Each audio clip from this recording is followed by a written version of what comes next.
Magandang araw sa atin lahat mga kababayan, saan man panig kayo ng daigdig naron. Dito na naman tayo sa another episode ng ating vlogs, Badong Aratilis po. Pag-uusapan natin, marami tayong pag-uusapan, no? Ito pong survey na ng SWS tungkol po sa trust rating, trust and approval rating. Napuna lang po natin sa mga tunay na survey po, meaning ko po ng tunay na survey, yung meron na pong, kumbaga pinagpipitagana, anong tawag dun? Meron na silang, record ng, puwede ng pagkatiwalaan. Boxball, thank you very much sa 699 Canadian dollars. Ay, mas mataas po si VP Sara kay BBM, no? Pero pagdating po sa Octarts at kulelat po si Martin. Consistent po eh. Sa lahat po ng survey na yung yung pinagtitiwalaang survey ng mga Pilipino noong araw pa, meaning SWS tsaka Pulse Asia. Mataas po si VP Sara kaysa kay President Marcos. At kulelat po consistent si Martin. Pero pagdating po dito sa sa mga bagong sulpot na mga survey na OctaArts, alimbawa po OctaArts at saka abangan nyo pa yung No Limit Tangere. Alam nyo na yan, no? Kung sino po ang leading dyan. Pag-uusapan din po natin, ito pong nagsalita na po si Juan Ponce Enrile tungkol po dito sa ng iglesia, no, yung iglesia-led, INC-led biggest rally so far na nakita ko. Biggest political rally. Political rally po 'yan. Huwag po kayong alam nyo, ang babaw po ng ng banat nila, no. Akala ba namin prayer rally, yung pala political. Ano ngayon, kahit na ano itawag mo diyan, yung mensahe ba ang hindi nyo maintindihan? Yung mensahe po, kung ayaw nyo pong tawagin prayer rally yan, kahit nagdarasal, bahala po kayo. Pero yung mensahe po yan, kahit na ano, hindi po porkit nagsalita po tungkol sa politika ay, nanluloko yung iglesia, kala namin prayer rally. Yung pala political. Thank you very much kay Josephine Pascual na nagbigay ng $20 na pangkape. Okay. Marami tayong pag-uusapan, alam ko eh. Nakalimutan ko lang. Teka, titignan natin yung mga code. Ito po. Marami rin po nag-react dito sa pahayag ni Vice President Sara Duterte na wala po silang pondo sa burial at medical. Yung reaction po ng mga nag-react, doon ako natatawa, no? Doon ako natatawa. Okay. Teka lang, baka meron pa. Yan. Diyan po iinog ang ating kwentuhan. Pero bago yan, kung bago ka pa lang dito sa ating channel, mag-subscribe ka na. Dahil ito lang ang tayong channel na may kinikilingan, may pinapanigan, una sa balita, huli sa impormasyon, kaya ano pang hinihintay nyo? Pindot na. Okay, pag-usapan na natin agad-agad, no? Higop muna ako ng isang kape lang. Yun ang problema sa bago kong setup. Malayo ako sa sarap. Okay. Marami po pala yon, serye yon, no? Yung SWS, isa lang po yung tinanong, marami po palang tanong yun. Isa lang po dun sa mga tanong na yun, yun pang anong masasabi nyo sa impeachment kay VP Sara. So napatunayan na po natin na nagiging sa mga normal na survey, sa mga survey po na meron ng matatawag nating kapanipaniwala na sila dahil sa haba o sa tagal na nilang pinagtitiwalaan. Tulad po na nasabi ko, baka yung iba sa inyo ngayon lang po nakakaranig ng mga survey, hindi marami na pong survey na sumusulpot tuwing magkakaroon ng eleksyon at nawawala din agad. Dahil nahalata po ng tao na ito po ay pumapabor lang sa mga politiko. Ginagamit lang para sa eleksyon. Pagkatapos po ng eleksyon, lalo na kung natalo yung politikong nagbabayad, wala na po yung mga survey. No, ngayon may kandidato na tayong 2 survey na mawawala. Bahala na kayo kung pero yung mga mula pa noon, dekada na po. Ilang dekada na po silang nariyan. Kaya po sila nariyan pa rin dahil sila po ay talagang totoong survey company. Hindi po sila create para lang maglingkod sa isang politiko, no? Yan po yung SWS tsaka yung Pulse Asia. Bagamat hindi pumapabor minsan sa atin yung kanilang mga resulta ng kanilang survey, wala tayong magagawa eh.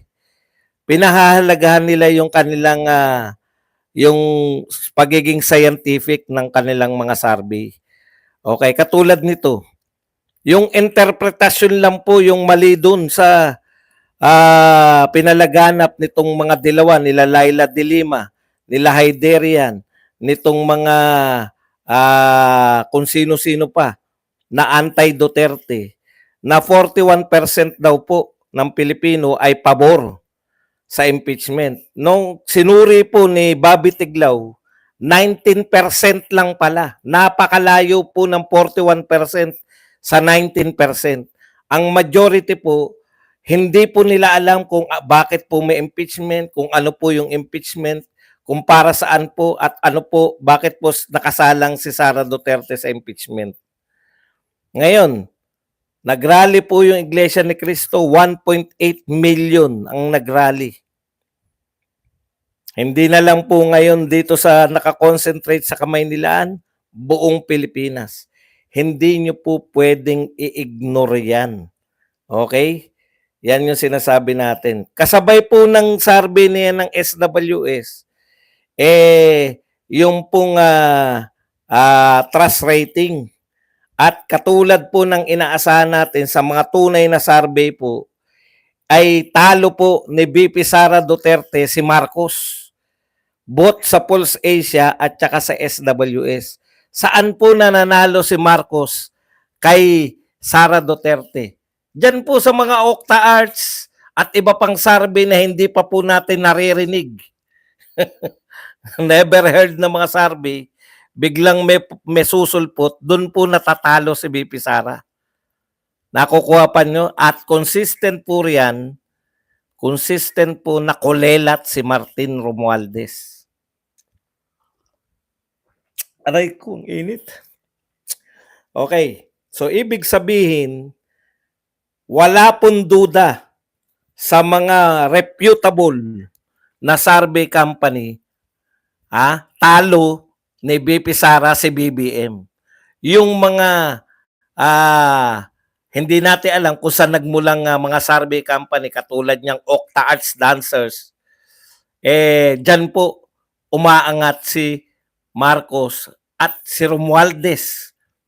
Imagine niyo kung si Romualdez nakulelat pagdating sa Octa Arts Dancers, ang kulelat si BP Sara. Kayo na po bahalang magpasya kung sino po ang kapanipaniwala sa kanila. Anyways, punta na po tayo rito sa iba pang balita. Nagsalita na po si Enrile, no? Enrile on INC rally versus Sara impeachment. Ang sabi niya po, are we ready to sacrifice rule of law? Bakit po natin pinag-usapan si Enrile kahit alam natin na siya po ay panig po o advisor po ni President Marcos? Kinakailangan po natin sagutin yung punto niya kasi tanging si Enrile pa lang po ang sa mga kakampi ni Marcos ang may sense yung sinasabi. Di ba? Lahat po ng bumabanat sa INC rally, yung kinakantsawan po yung INC na sumusunod sa mga demonyo, nililigtas yung mga demonyo, napakahirap pong sagutin yun dahil walang katuturan eh. Pero ito po kasi may sense, kaya dapat sinasagot din natin to. Okay, sabi niya, Filipinos may suffer a very detrimental president. O mahirap daw po itong maging president. No, ibig sabihin po ng president, baka gayahin ng mga susunod na henerasyon. If the nation follows the implied logic of the Iglesia ni Cristo recent rally opposing the impeachment complaints against VP Vice President Sara Duterte, Chief of Staff Legal Counsel Juan Ponce Enrile said, Chief Presidential Legal Counsel, Enrile made the remarks in a post of his Facebook night 2 days ago, 2 days after the National Rally for Peace. Yan, etc. etc. O, ito po. So, yun po yung una, baka maging president daw po to, baka tularan.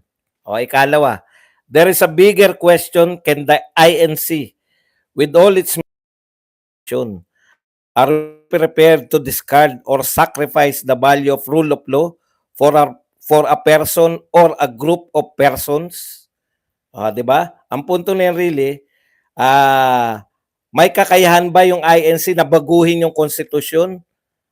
Yung rule of law ba ay kinakailangan nating isacrifice para sa pinapaboran ng INC na mga person or group of person? Yung kasi raw yung impeachment ay constitutional at legal process. So kaya po bang pigilan yan kahit na solid at marami yung INC? Magaganda pong punto, di ba? Kaya po gusto kong sagutin kahit hindi po siya ganun kapopular na sagutin o topic. Di ba? Mas masarap kasi pag-usapan lang sila General Torre, sila ano. Ito po kasi masarap pag-usapan kasi nagbibigay siya ng mga philosophical questions tungkol sa legality ng ginagawa ng Iglesia ni Cristo. Okay, sagutin po natin, no? Yung pagiging president o yung sinusundan ng mga tao, Manong Johnny, alam ko po matalino kayo, no? Pero kayo po mismo ang nagbigay ng president kung bakit kinikilala po yung pagkilos ng Iglesia ni Cristo na pwedeng malaking pagbabago ang idudulot ng 1.8 million. Remember po, no? Pinapaalala ko lang, baka nakalimutan po ninyo, Manong Johnny, na isa kayo dun sa dahilan kung bakit nagkaroon ng EDSA People Power, no? Ayan po, maliwanag po na president yan. Kasi kung legal at legal lang po ang pag-uusapan natin, kung legal at legal lang po, dapat ang umupo nun si Marcos Sr. Siya yung nanalo eh. Sino po ba magbibigay ng magdedeklara ng panalo si Marcos Sr.? Di yung COMELEC, di ba? Ang dineklara po, nanumpa na nga si Marcos eh. Di ba? Kung legal at legal lang po ang gusto natin sundan, wala dapat people power. Pero hindi po pumayag yung mga tao eh. Kayo nga namuno dun. Very prominent ka nga dun, Manong Johnny, di ba? Kayo po yung, kumbaga, leader ng people power. Yung alam mo na hindi yan yung gusto ng tao. Hindi yan yung gusto ng taong mangyari. Kaya nga kayo, ano yan eh, parang ang pagkakaalam ko, kudita yung naganap eh. Na bigong kudita ng mga na pinangungunahan nyo ni Fidel Ramos. Kung tama po yung pagkakaintindi ko Manong Johnny. Na parang bigong kudita na pinangungunahan nyo ni Fidel Ramos, yan po yung nasusulat sa mga kasaysayan. At kayo po ay yung salubong ninyo sa EDSA at sinuportahan kayo nila Cardinal Sin at ng mga dilawan at nagsimula po yung people power. Yun po yun, di ba? Hindi naman legally hindi naman po na-elect si Cory Aquino eh. Naupo po si Cory Aquino dahil po sa ginawa ninyong people power. Kaya po kung yung sinasabi niyo pong president, Kayo po ang nagkaroon ng nagbigay ng president na yung malakihang pagkilos ng tao ay sapat na para magpalit ng gobyerno. Yan po yung president ng people power. At naulitan po yan na yung binoto uli ng tao na si Erap Estrada, kung matatandaan natin, ay nalantad sa tao yung mga anomalya, di umano. Hindi, napatunayan pala, di ba? Na convicted po siya eh. Diyan po sa mga weteng-weteng. Ayan nga po, nagkaroon po ng people power 2. Labas na po yan sa sinasabi ninyong si Erap ay inilik. Wala pong duda. Si Erap po ang nagkamit ng malaking boto kaya po siya ang presidente. Pero dahil po sa sinasabi ninyong president, no? Nagkaroon, kayo po yung nagbigay niyan ng people power. Kayo po, kasama po kayo dun. Ha? Kayo po yung beyond, no? Kahit po elected ng mga tao, basta nakita nila na yung ginagawa ay anti-mamamayan na, ay may karapatan. Yung mga mamamayan, people power. O sino po ba nagpauso niyan? O yan po yung pinapakita po ng Iglesia ni Cristo ay pagpapakita po ng tunay na people power.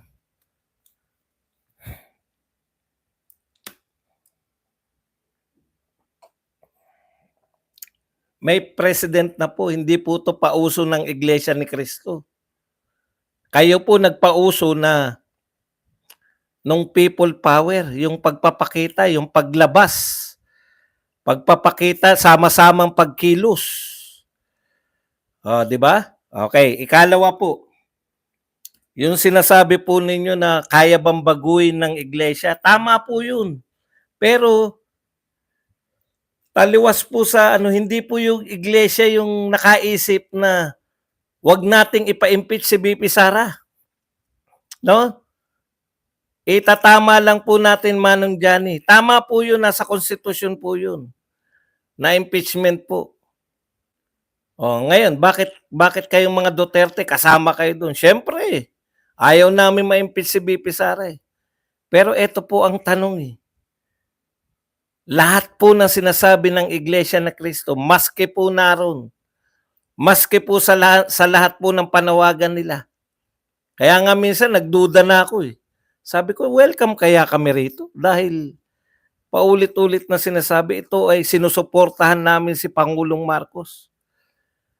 Actually, sumusuporta po sila sa Pangulong Marcos. Di ba? Sumusuporta po sila sa Pangulong Marcos. Siya po ang may ayaw ng impeachment. At napaka-practical nung sinasabi ni Pangulong Marcos. Matatali lang ang Kongreso dyan. Matatali lang yung Senado. Wala na kayong magagawa. Mag-i-impeachment court na lang kayo. Sumusuporta po sa presidente po ninyo. Yung Iglesia ni Cristo. Doon nga po yung ron eh. Doon nga po ako nagtataka talaga. Paulit-ulit po yung iglesia. Kami po ay sumusuporta sa panawagan ni Pangulong Marcos na wag nang ituloy ang impeachment. Hindi naman po nag-i-impeachment na eh at pinatitigil ng iglesia eh. Wala pa pong nakasalang. Meron pa lang po nagrereklamo. Pag hindi po yan nakakuha ng 103, hindi po automatic yan na lilitisin na si BP Sara. Kinakailangan pa nila ng 103 or 106 na boto bago siya litisin. Proseso din po. Yung hindi pa po na-impeach si BP Sara. Wala pa po. At eto po ang katakataka. Dito po talaga kami nagtataka. Ang ganda ng panawagan ng Iglesia ni Cristo. Magkaisa tayo. Pag lahat tayo tumutol sa impeachment, yun po yung pagkakaisa. Oh, di po ba?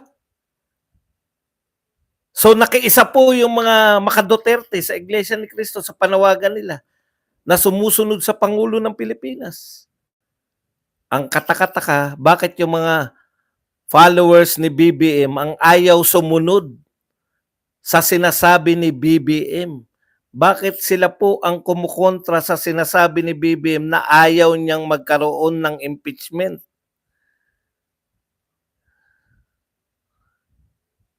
Pati hindi mo ba? Yun po ang kataka-taka. Bakit lahat ng kakampi ni Pangulong Marcos, mga vloggers, BBM supporters, sila po yung kumukundina, sila po yung bumabanat dito sa rally ng INC. Napakalino po. Alam niyo po, pinapalabas pa po doon yung sinasabi ni Pangulong Marcos. No? Pinapalabas pa po doon sa Iglesia ni Cristo. Ayon sa mahal na Pangulo, wala tayong mahihita sa impeachment. Kaya hindi mo po alam talaga eh. Alam din po yata ng mga vlogger ni BBM, no? Alam po rin yata ng mga follower ni BBM na iba yung sinasabi niya o hindi si BBM talaga yung pinapollow nila. Kasi ang alam ko pong kumukontra diyan, no? At ang nagsasabi po na tuloy pa rin sila, biruin mo, yung dalawang Remulla, wala pong pakialam. Tuloy pa rin daw. Kahit na nag-rally iglesia, tuloy pa rin yung investigasyon na nag-introduce pa nga yung batang Remulla ng bagong iimbestigahan nila. Hindi po ba?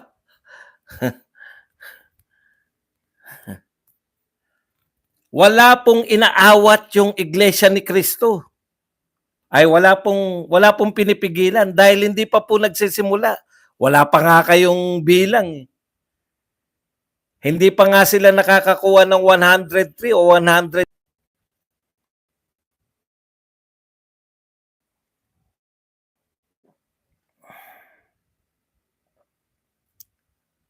Samantalang ginagarantihan din ng konstitusyon yung malayang pagtitipon. Ang laya nga eh. Wala nga kaguluhan. Di ba? Okay. Ang panawagan po, kasi po, hindi lang po yan yung mensahe actually ng Iglesia ni Cristo. Trabahuin natin yung mga totoong problema.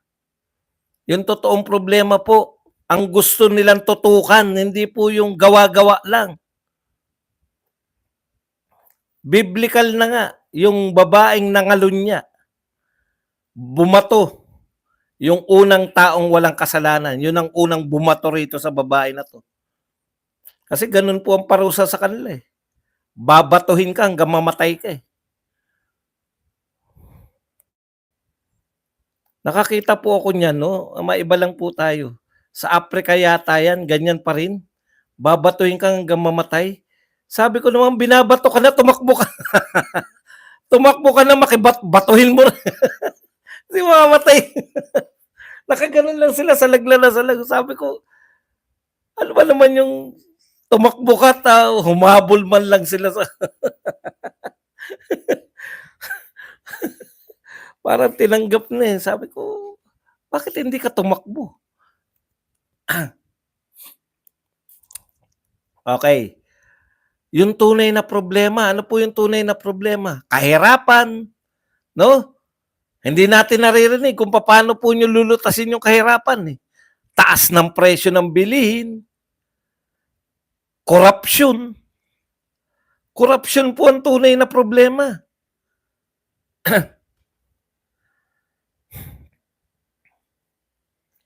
Yun po yung mensahe ng ano, at ang pinakamatinding mensahe, kasi pinaiikot nyo yung mga iglesia eh.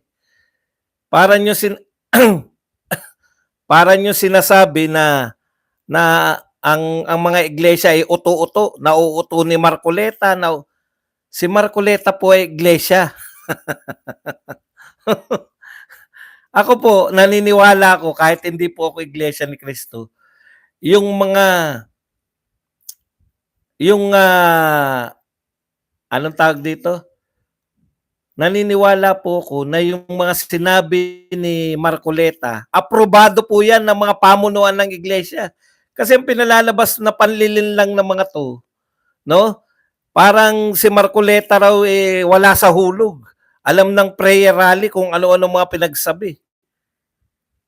Sa tingin niyo po ba yung ilang tao na nagsalita doon, hindi pa yun aprobado? Iba po sila. Iba po yung mga rally namin ng mga pangmaliitan lang. Yung mga rally naming pangmaliitan, wala talaga yun. May tao. Wala kaming ginagawa. Kuha ka nga ng ano dyan, hanap ka nga ng megaphone dyan, mag-program tayo, sayang eh. Natatraffic yung mga tao sa veterans, ginawa namin yan. Nagtataka lang yung mga tao, ano kaya ginagawa ng mga yan? O di mag-program kami. Hindi po ganun yung program ng ng Iglesia ni Cristo. Pili. Nakita ko eh. Tapos, ang aga pa, tapos na. Tapos na yung program eh.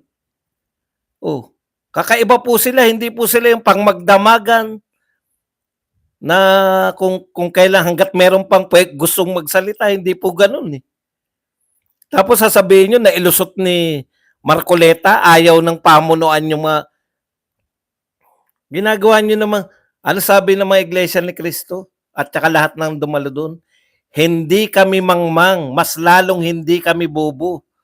Wag po nyong kung kaya po ninyo sa mga vlogger po ni BBM, kung kaya ninyong bobohin yung inyong mga members, wag nyo pong isama yung mga Iglesia ni Cristo.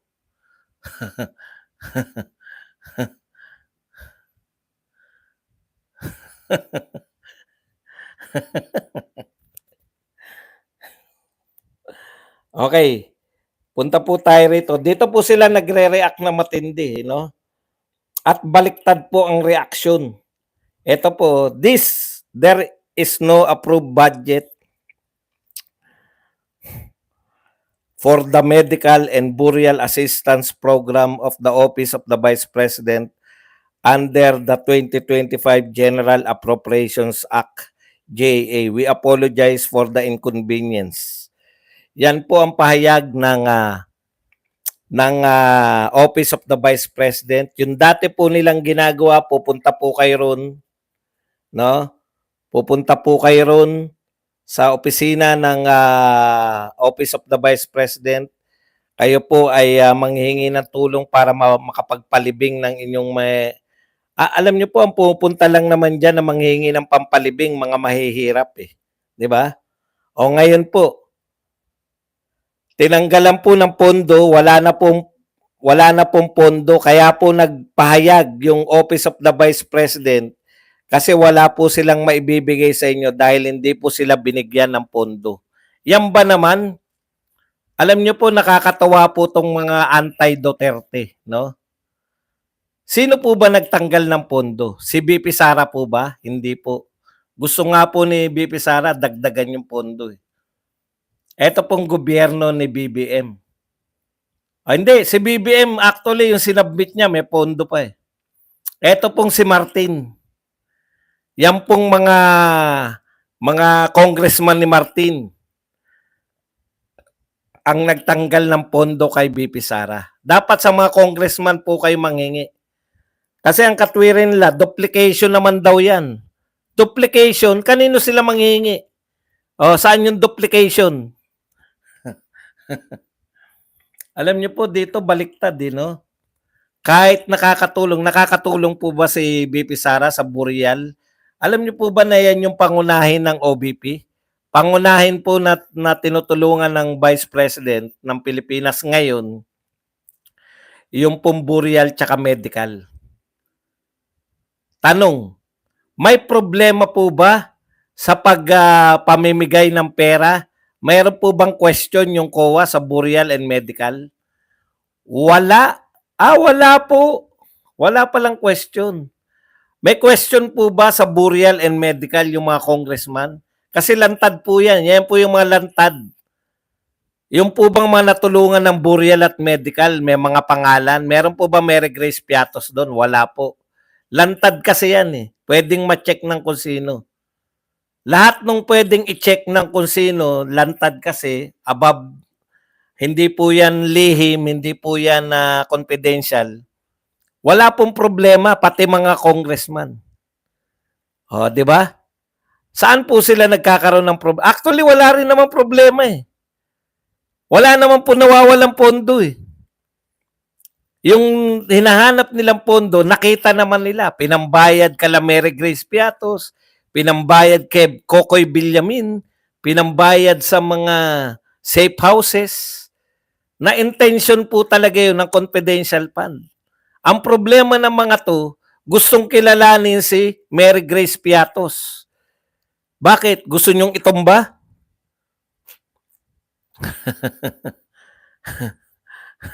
Yung pong mga nagbibigay ng impormasyon kung sino yung mga drug lord, mga NPA, gusto nilang kilalanin, makilala. Yun po yun eh. So, ibig sabihin, ang batayan po nila ng impeachment, wala talaga silang batayan, intriga lang. Dahil yung burial at medical, yan po yung pangunahing pinagkakagastusan, kung di ako nagkakamali. Yan po yung pangunahing programa ng ating Vice President. Wala silang problema. Di ba? Ngayon, instead po nasisihin yung gobyerno na hindi nagbigay o itong kongreso na hindi nagbigay ng pondo, ang sinisisi pa si BP Sara ng mga anti-Duterte. Sabi nung isa, wag na natin banggitin ang pangalan, baka sumikat. Sabi po, akala ko ba magtatrabaho pa rin kahit walang pondo? Sinabi ba ng Vice President na hindi na siya magtatrabaho? Ang sinasabi niya, wala na po kaming maibibigay sa inyo na burial at medical kasi hindi po kami binigyan ng pondo. Buti nga, hindi nilagay ni BP Sara na manghingi po kayo sa congressman nyo kasi sila nagtanggal sa amin ng burial at medical. Alam niyo yun? Di ba? Bakit mo sisisihin yung tinanggalan ng pondo? Ito naman po yung mga makaleni. May ganitong announcement pa talaga, no? Samantalang si Ma'am Lenny nahamak na mas mababa ang budget. Ang daming natulungan at hindi gumawa ng mga excuses. Excuses pa pala ngayon yung pahayag na to. Wala po talagang pondo. Ang excuse po ganito. Di ba pag tatawag tayo, hindi ako makakapasok kasi may sakit ako. Excuses yun, di ba? Pero ayaw mo lang pumasok. Excuses ba yun? Ibig mo sabihin may pondo talaga? Tinatago lang ni BP Sara? Excuses daw to eh. You notice to the public na wala silang pondo. Wala talagang pondo eh. Si Lenny talaga kahit nga zero yan eh. Kahit po zero kaya ni Lenny. Bakit? Ano ba trabaho ni Lenny? Magpa-picture doon sa mga binaha at manghingi ng donasyon. O di, papasok talaga donasyon.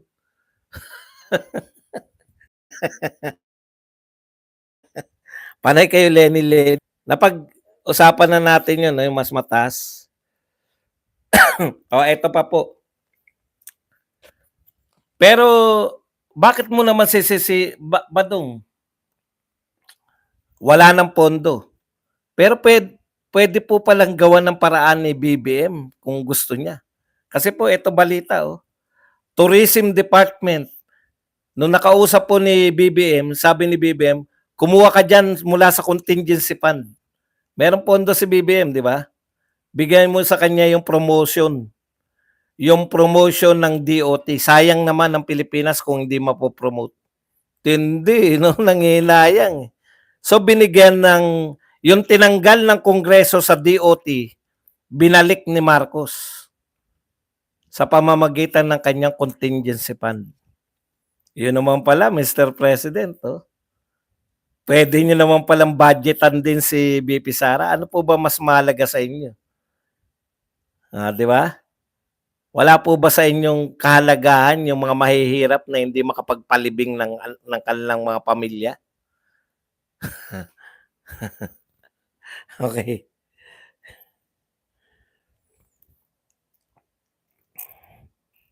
Yan, tinapat na naman nila si Lenny. Yung sinasabi ni Lenny, "The small budget has never been a hindrance to us." Paano naman magiging hindrance sa yung small budget, wala kang ngang trabaho. Wala kang ibang opisina, isa lang, eh.